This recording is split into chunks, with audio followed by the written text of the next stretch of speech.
Dini tiba di Bandung dengan penuh semangat. Sebagai mahasiswi baru, ia harus mencari tempat tinggal yang sesuai dengan anggarannya. Setelah beberapa hari mencari, ia menemukan sebuah kosan tua di daerah yang cukup sepi. Harga sewanya murah, dan meskipun bangunannya terlihat agak usang, ibu pemilik kos, Bu Rini, meyakinkannya bahwa tempat itu nyaman. "Kamar ini memang sudah lama kosong, Nak, tapi semuanya masih bagus kok," kata Bu Rini dengan senyum ramah. Dini melihat sekeliling. Ruangan itu cukup luas untuk ukuran kamar kos, dengan jendela besar menghadap halaman belakang. Ada kasur, meja belajar, lemari kayu besar di sudut ruangan, dan sebuah cermin tua menempel di dinding. "Kenapa kosong lama, Bu?" tanya Dini, sedikit curiga. Bu Rini terdiam sejenak sebelum tersenyum lagi. "Ya, yang dulu ngekos di sini sudah pindah. Mungkin nggak betah. Biasa anak-anak sekarang suka pindah-pindah, kan?" Dini mengangguk. Ia tak ingin banyak berpikir. Yang penting, ia sudah mendapatkan tempat tinggal. Setelah membayar uang sewa dan beres-beres, ia langsung beristirahat. Dini baru saja memejamkan mata ketika ia mendengar suara krek, seperti lantai kayu yang diinjak seseorang. Ia membuka mata dan menajamkan telinganya. Suara itu datang dari dalam kamarnya. Ia menoleh ke arah meja belajar. Cangkir yang tadi ia letakkan di atas meja kini bergeser ke tepi, seolah ada yang mendorongnya perlahan. Plak, cangkir itu jatuh ke lantai. Dini tersentak, langsung bangun dari tempat tidur. "Siapa?" serunya. Meski ia tahu ia sendirian, ia menyalakan lampu dan melihat sekeliling. Tak ada siapa-siapa. Pintu kamar masih tertutup dan jendela juga terkunci. Dini menghela napas. Mungkin cuma angin, gumamnya, berusaha menenangkan diri. Tapi malam-malam berikutnya, kejadian aneh semakin sering terjadi. Barang-barangnya sering berpindah tempat, pintu lemari terbuka sendiri, dan yang paling menyeramkan, setiap malam, ia merasa ada seseorang yang mengawasinya. Suatu malam, ketika sedang bercermin, ia melihat bayangan samar berdiri di belakangnya. Jantungnya berdegup kencang. Dengan tangan gemetar, ia menoleh. Kosong, tak ada siapa-siapa. Namun saat kembali menatap cermin, sosok itu masih ada.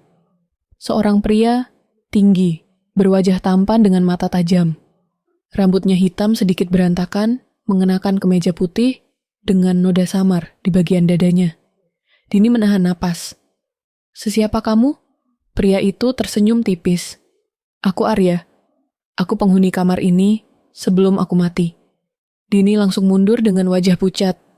Apa maksudmu?"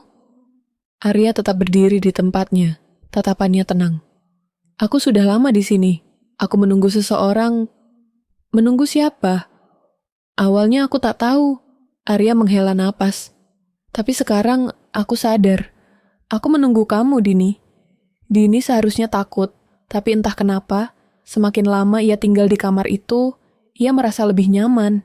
Arya sering muncul, berbicara dengannya, bahkan membantunya mengingatkan hal-hal kecil, seperti menutup jendela saat hujan atau menyimpan buku di tempatnya. "Kenapa kamu masih di sini?" tanya Dini suatu malam. Arya terdiam, menatap langit-langit kamar. "Karena aku belum bisa pergi. Ada yang belum selesai." "Apa itu?" Arya menatap Dini dalam-dalam. "Kamu." Dini merasa tubuhnya merinding. "Maksudmu?" "Aku merasa kita pernah bertemu sebelumnya, Dini. Aku tidak tahu bagaimana, tapi aku yakin ini bukan pertama kalinya aku melihatmu." Dini tertawa kecil. "Mungkin karena aku mirip seseorang dari masa lalumu." Namun, senyum Arya perlahan memudar.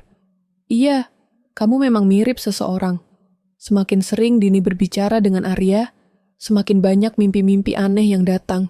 Ia melihat fragmen masa lalu, seorang wanita berwajah mirip dengannya, tertawa bersama Arya di kamar ini. Tapi, di mimpi lainnya, ia melihat darah, tangisan, dan Arya yang berlutut dengan wajah penuh kesakitan. Dini mulai merasa ada sesuatu yang salah. Suatu hari, saat sedang merapikan lemari, Dini menemukan sesuatu di balik laci, sebuah foto lama. Foto itu berisi Arya bersama seorang wanita yang wajahnya hampir identik dengannya. Dini tercekat. Ia mulai merasakan kilasan memori lain, memori yang bukan miliknya. Ia berlari ke cermin dan menatap bayangannya. Siapa aku sebenarnya? Saat itu, Arya muncul di belakangnya. Kamu adalah orang yang aku tunggu selama ini.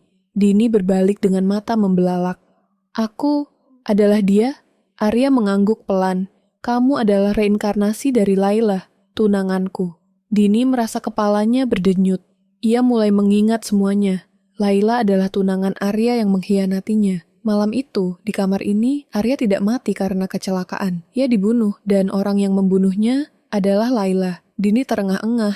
Ia menggigit bibir, mencoba menenangkan diri. Tetapi aku bukan dia. Aku bukan Laila. Arya menatapnya penuh kesedihan.